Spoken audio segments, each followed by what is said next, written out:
আসসালামু আলাইকুম everyone, welcome back to my our channel. আজ আমি বাচ্চাদের জন্য পুষ্টিকর ও হেলদি প্রসেসে নুডলস রান্না করে দেখাবো। এভাবে নুডলস রান্না করে খাওয়ালে বাচ্চারা সঠিক পুষ্টি পাবে ও ওজন বৃদ্ধি পাবে। কথা না বাড়িয়ে চলে যাচ্ছি মূল রেসিপিতে। এখানে আমি 2 প্যাকেট ম্যাগি নুডলস 50% সিদ্ধ করে নিয়েছি।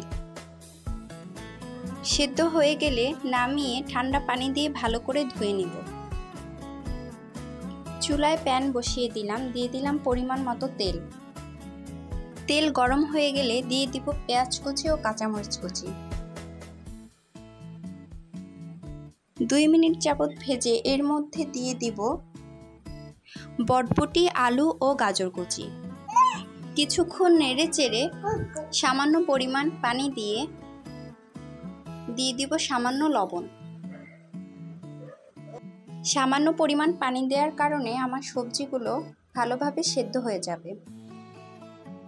যেহেতু এটি বাচ্চাদের নুডলস, আমি এখানে 1 প্যাকেট ম্যাগি মশলা ইউজ করব।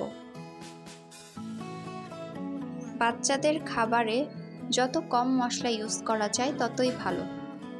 এতে করে বাচ্চাদের গ্যাস কম হবে ও হজম শক্তি ভালো হবে। এখানে সবজিগুলো ভালোভাবে সেদ্ধ হয়ে গিয়েছে। আমি পাশের চুলাতে একটি ডিমকে স্ক্রাম্বল করে নেব।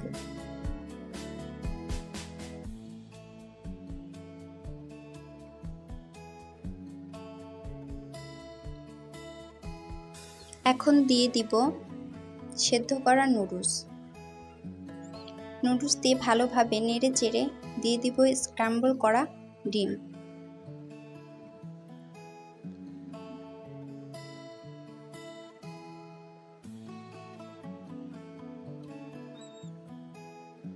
ভালোভাবে নেড়ে চেড়ে আমি নুডলসটি রান্না করে নিব।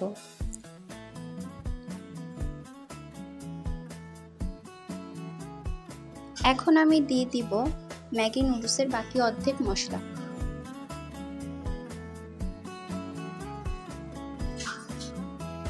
আবারও একটু উল্টে পাল্টে 2 মিনিট যাবত রান্না করে নিব। এবার এতে অ্যাড করব টমেটো সস, ঘরে তৈরি করা টমেটো সস। তৈরি হয়ে গেছে বাচ্চাদের জন্য পুষ্টিকর নুডলস। এখন নামিয়ে পরিবেশনের পালা।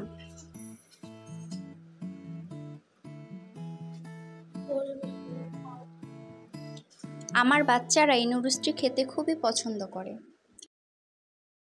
আজ এখানেই বিদায় নিচ্ছি। আল্লাহ হাফেজ, সবাই ভালো থাকবেন।